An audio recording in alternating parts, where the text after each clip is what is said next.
Hey, it's Michelle Butt. How are you doing? I thought I'd come on and share a little bit of knowledge with you about our faces and what's happening in the world right now. Right now, we are seeing a lot of people wearing masks in places where we don't normally see them wear masks. So, the grocery store, out for a walk, pretty much everywhere that isn't your home, there are people wearing masks. And there is something very significant about that. Yes, we are doing that because we are trying to keep each other safe in a way by reducing potentially the transmission of the virus through this area of our face. But we are also doing something that has a strong impact on what we are observing when we look at each other as we wear those masks, and the information that we are able to get and that we aren't able to get from the faces that we're seeing. And it is contributing not only to the potential reduction of the spread of this virus, but it is also contributing to how we see and relate to each other, both positively and negatively. So let's just talk about for a minute what covering this part of the face can mean from a facial intelligence perspective and from a communication perspective. This mouth of ours does a lot. It says a lot to other people. Not only does it translate information via our voice, it also tells people how receptive we are to being a connector, how much we naturally speak the language of caregiver and of someone who is a nurturing spirit. And if you can't see someone's mouth, then you can't see their potential to care for you. And in essence, when we're covering up our mouths everywhere we go, we are saying that we don't want to be in a position to care for you or nurture you right now. Potentially, it can mean that we are protecting ourselves and nurturing our own self-care.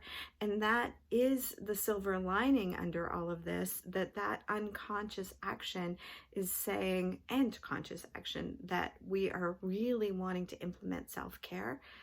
But what we can't see underneath would let us know if we are actually doing that.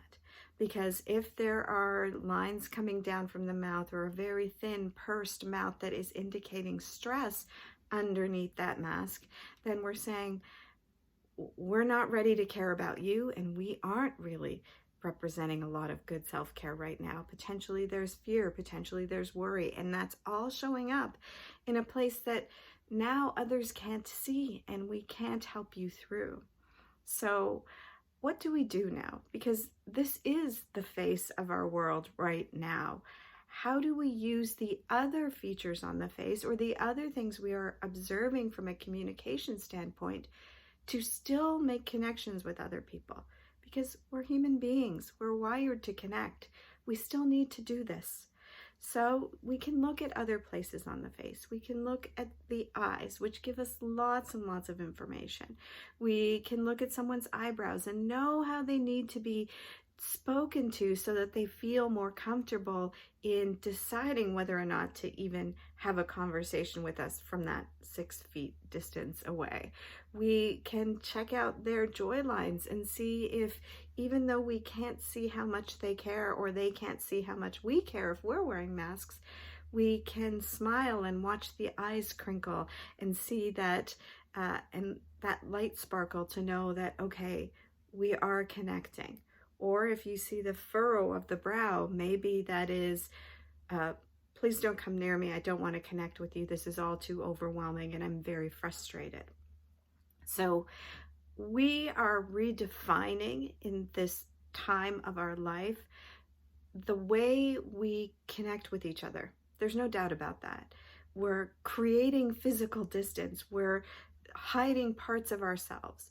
But that doesn't mean that we can't also create new ways to connect using tools that are things we might not have thought about before, like faces to observe, and bringing back ancient techniques and melding them with modern day circumstance and languaging and science and technology in order to use what we can see, because everything we're saying can be muffled through a mask, to help connect with each other better.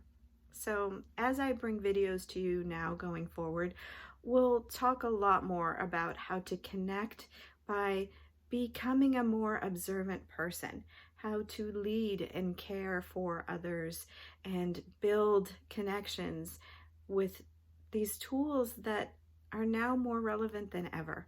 So I hope that you will join me on this journey as I share some things with you, that you will share these videos with others so that they can see that there are more ways to connect than possible, and that everything we do has a lot of meaning, and it can mean things that we may not want them to mean, or may not understand the full impact of this change in terms of what we're willing to do and how we are changing the landscape of how we connect with each other, and finding new ways to connect when we can't see everyone all the time face to face, be in their energy, all of that good stuff. Anyway, I'm Michelle Butt. It's been so nice to talk to you via this medium again, and I hope that you found this valuable and it gives you some pause and you think about what your eyes and your upper part of your face is doing when you're out socializing from 6 feet away with others, and hiding parts of you that normally would be very valuable information givers to others about the state of who you are in terms of your self-care, and who you are in terms of how much you want to connect with someone else. So that's all for today. I'm Michelle Butt. Stay safe, stay happy, and look at the faces in your world and get what you need from them there. I'll talk to you soon. Bye for now.